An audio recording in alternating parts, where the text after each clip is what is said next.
Hello, I'm Dr. Michelle from HappierRelationships.com, and this video is part of a video series on how to have happier relationships through better communication. Today's topic is communication climate.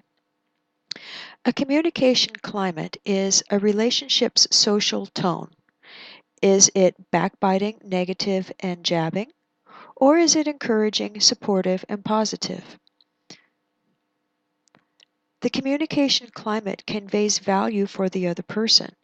As we talked about in our introductory video, conveying value for the other person is the key to relational satisfaction and to having happier relationships.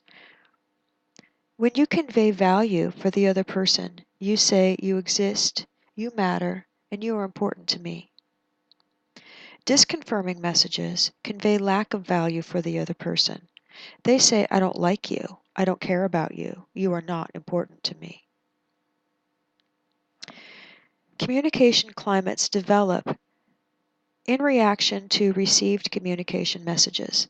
That is, if you say something positive to me, I'm more likely to respond with a positive communication message, which in turn will likely trigger another positive communication message from you and another one from me. And so in this way, we create a wonderful spiral, a positive spiral of a very confirming communication climate.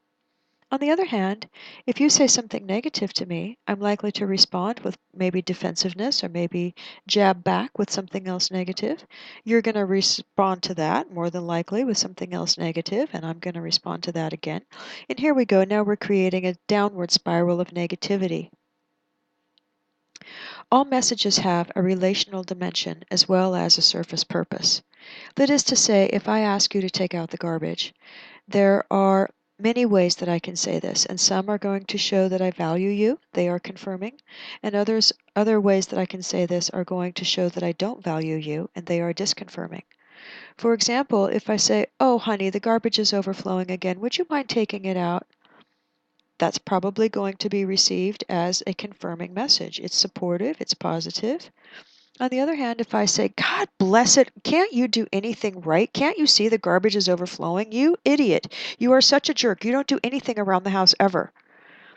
Well, that's going to have a very different effect or impact than the first message.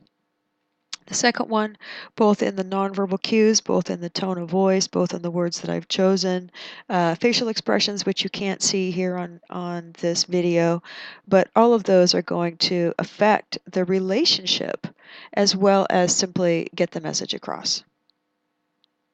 Relationships are shaped by how we speak and behave within them, not what it is that we speak about. Our relationships are defined in part by our communication climate. Whether the communication climate is confirming, as in positive, or disconfirming, as in negative, sends messages about how much the other person in the relationship is valued, whether that's you or the other person that you're having a relationship with, whatever kind of relationship that might be. So these send messages of value, and they influence and affect your relationships very deeply and your relational satisfaction as a result. That's the end of this video on communication climate, how to have happier relationships through better communication. I'm Dr. Michelle from HappierRelationships.com, and thank you for listening.